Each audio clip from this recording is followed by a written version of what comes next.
Hi, and welcome back, River Watchers.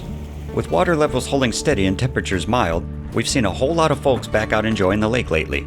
We're going to take you out on the water today too as we get into some cleanup stories in the Basin bin. And we have a big update on one of our most asked viewer questions too, so let's jump right in.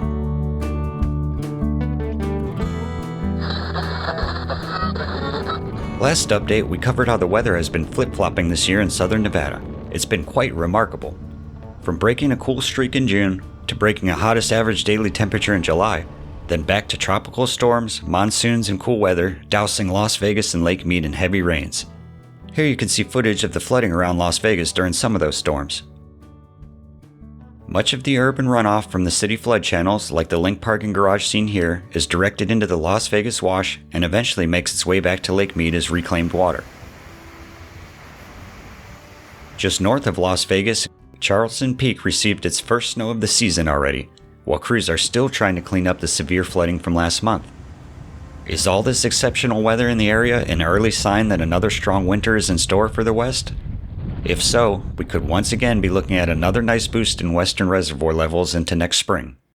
But what has allowed Lake Mead to gain and sustain its level through summer?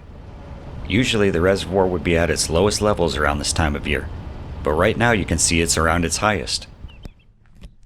Lake Mead is currently sitting at 1,065 feet above sea level, barely changing since last report, but decreasing ever so slightly from the high of 1,066 feet so far this year. All that sustaining water helping to fill Mead has been coming from Lake Powell upstream, and it's been taking its toll on the reservoir levels there. If we pull up the graph for Lake Powell, you can see it bleeding off water in the second half of the year to maintain Lake Mead and the demand downstream. As we look at Lake Powell's level today, we see it sitting at 3,573 feet above sea level. Interestingly enough, Powell has only dropped about a foot in the past month, despite feeding Lake Mead the whole time. Last update, I highlighted how the USBR shifted operations to try and balance reservoir levels in 2023. As I pull up the weekly report from the USBR, we're going to compare another set of numbers many viewers have asked for, the lake content instead of elevation. If you compare Lake Mead's total content with Lake Powell's total content, you can see the volume of water in both is about even now. But let's pull up a diagram showing the content in each reservoir over the last few months. Stretching back to last year during the height of the drought, Mead contained quite a bit less water than Powell. Even up until a few months ago in August, Powell still had over 600,000 acre-feet more water than Lake Mead downstream. In the last few months, however, you can see the USBR's attempts to equalize the volume of water in each reservoir, with Mead even overtaking Powell as the USBR sends more water out from Powell to Mead.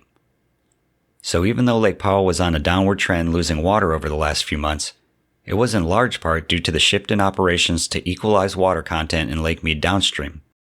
As of this report, it looks like that operation by the USBR has been a success.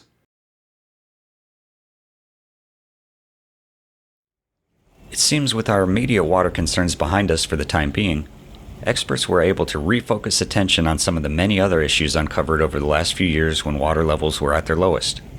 We're going to take a look at some of these important water quality issues in today's Basin bin, starting off with reports of so-called forever chemicals being found throughout the western water supply. As we enjoy this jet ski ride during today's Basin bin, let's give thanks once again to Dan over at Critter Camera. Since we do most of our exploring on land and foot here at Mojo Adventures, other locals like Dan sometimes offer to share angles of the lake we might not see otherwise, like the front of the Hoover Dam by Ski-Doo here. All he asks is that you check out his page, Critter Camera, and give a like or subscribe if you enjoy it. Once they are monetized, they plan to give back half of their proceeds to animal rescues to help out our four-legged friends. They are pretty close to 1,000 subscribers now, so I know some of you animal lovers will help put them over the mark. I'll leave a link down in the description. Now let's get back into our Basin bin stories. First up in our water quality report is this story from 8 News Now. Forever chemicals, methamphetamine found in western water supply. The article reads, Las Vegas-based researchers are finding so-called forever chemicals in water sources across the West, including right here in the Las Vegas Wash and Lake Mead, along with illicit drugs like meth in the snow, leading scientists to sound the alarm about what these compounds could mean for our health and the environment. Forever chemicals, more technically called PFAS, or per- and polyfluoroalkyl substances are found in manufactured products. Beginning in the 1940s, humans introduced these chemicals into the environment, producing items like nonstick pots and pans and certain plastics.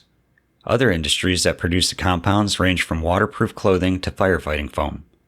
PFAS substances earn the nickname forever chemicals because of their persistence infiltrating the environment and difficulty to completely remove once there. The 3M company, which makes some products with PFAS, recently agreed to pay more than $10 billion over the next decade to water suppliers across the country that have detected PFAS chemicals in their water supplies. The team gathered samples from rivers and other water sources in 11 states across the U.S., with local sample points including the Las Vegas Wash, the 12-mile-long channel that moves treated wastewater and urban runoff out of the Las Vegas Valley and back into Lake Mead, where it is used again and again. We found all types of drugs that people use, Sims said about the Las Vegas Wash samples. Among the findings were 28 compounds, including antidepressants, opioids, and medications, all making their way through the Las Vegas Wash back to Lake Mead. Even more interesting is how researchers were able to hone in on changes in detection of certain compounds during certain events, such as last year's NFL Draft and the Electric Daisy Carnival Music Festival. During EDC and in the days after, wastewater in Las Vegas contained a notable spike in ecstasy and MDMA. The amount of MDMA flowing through the Las Vegas Wash on the Monday after EDC 2022 was 300 times its level recorded before the festival began. During the 2022 NFL Draft, samples noted an influx of antidepressants and medications to mitigate high blood pressure and cholesterol. The uptick in those chemical compounds is statistically significant compared to other weekly compiled data, Sims said. These drugs have the potential to be biomagnified through the system, ultimately entering the food web that we depend on. The magnification will only worsen in drought if the Colorado River continues to dwindle. Currently, the Environmental Protection Agency is in the process of creating a nationwide standard for PFAS in drinking water. EPA scientists do not yet know how these forever chemicals get into the water table or how they affect the human body. The American Cancer Society, however, has reported exposure to the compounds may result in an increased risk of various diseases, including testicular, kidney, thyroid, prostate, bladder, and ovarian cancers. Additional studies indicate that exposure to elevated concentrations of specific PFAS compounds during pregnancy and breastfeeding may result in low birth rate, accelerated puberty, skeletal variations, liver damage, diminished antibody production, and immunity, thyroid, and cholesterol changes. In effect, these chemicals seem to influence a wide range of human biology, from hormones and development to disease, and they seem to be everywhere in our water supply. The Southern Nevada Water Authority overseeing Las Vegas stated that they have already been monitoring and researching PFAS contaminants for more than a decade. According to the SNWA, the water supply around Las Vegas and Lake Mead is already expected to meet the EPA's proposed regulations for PFAS in the future. Water quality and forever chemicals in particular seem to be a new focus for the EPA, who recently announced earlier this year the availability of $2 billion from the Bipartisan Infrastructure Law to address emerging contaminants like PFAS in drinking water across the country, including close to $19 million for Nevada alone. This investment will be made available as grants through the EPA's Emerging Contaminants in Small or Disadvantaged Communities grant program, which aims to, quote, promote access to safe and clean water in small, rural, and disadvantaged communities while supporting local economies. Unfortunately, forever chemicals and drugs aren't the only water quality issues we've seen in the Las Vegas Wash and the Western water supply lately. Many viewers will recall from the July update we covered how a sewage lift station near a creek feeding into Lake Mead failed for the second time, releasing nearly 900,000 gallons of raw sewage onto the ground. I'll leave a link to that video below if you missed it. Well, it seems a second sewage spill got the Fed's attention, as the EPA and City of Las Vegas have since reached an agreement to improve the wastewater treatment and protect the Las Vegas Wash, in effect improving Lake Mead and the whole Western water supply. The settlement with the EPA addresses deficiencies and noncompliance with the Federal Clean Water Act, as the pretreatment program in Las Vegas was found to be less stringent than federal regulations require. The city of Las Vegas agreed to rectify noncompliance by December 31st, which includes submitting a new local limit study and revised sewer use ordinance. Like many western cities, it seems the infrastructure and city planning has fallen by the wayside, while profits and taxpayer money have been going elsewhere. But with the combination of federal funding to help remove forever chemicals from our water supply, and the EPA working with Southern Nevada to improve Lake Mead tributaries, it seems that water quality has become a hot issue lately in the Southwest, especially since the worst of the drought last year helped expose our most dire resource problems. And by far, one of the most visual problems the drought exposed, especially to viewers of this channel, was all the litter and pollution in our water sources, like the now infamous boat wrecks of Lake Mead. Well, we now have an update in regards to that issue also. I know many of you will be happy to hear. Why doesn't anyone clean all that trash up? That's got to be our number one most asked viewer question of all time. Some may think we heartlessly walk by boats and debris with no will to clean any of it up. In fact, the simple issue of picking anything up in a national park is a lot more complicated. Many things that visitors might consider trash are really considered artifacts of the park according to federal regulations. Even removing items past a certain age, such as beverage cans from as recent as the 1970s, is considered removing a historical artifact of the park.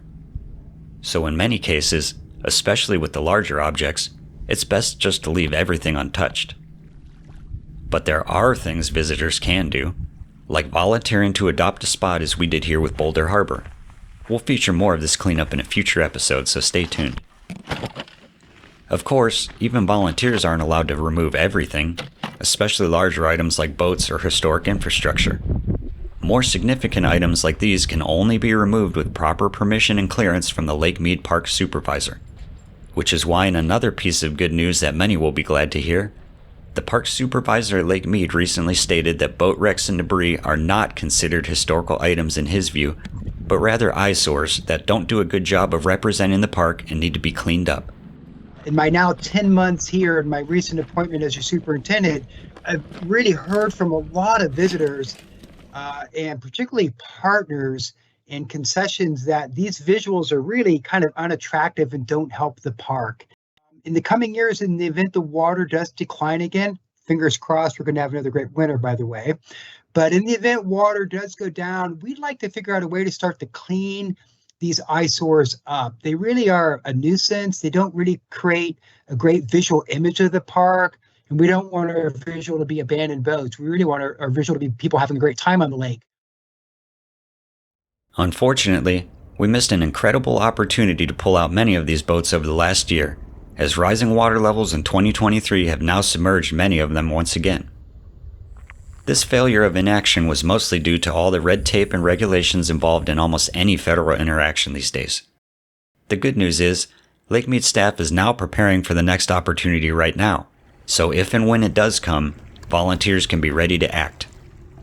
So as you can see, cleaning up Lake Mead and the western water supply is a task that needs to be attacked from many angles, at both the state and federal level. It's not only solid trash and waste affecting our water, but also dissolved chemicals and drugs that we don't know the full effects of yet. It's great to see all this attention on the water quality and sustainability, especially since the dire situation we were in last year. Thankfully, water levels in the West are predicted to rise through another healthy winter, but should water levels drop again, we can at least know it presents an opportunity to really clean up the lake floor for the first time in nearly 100 years. We'll continue to watch the water for you and do our part where we can, and we urge you to do the same in your communities. If you're interested in the volunteer process, stay tuned for our cleanup video or leave a comment below and we'll get you some info. We know you have many places to get your news and entertainment these days, and we'd like to thank you for spending some of that time here.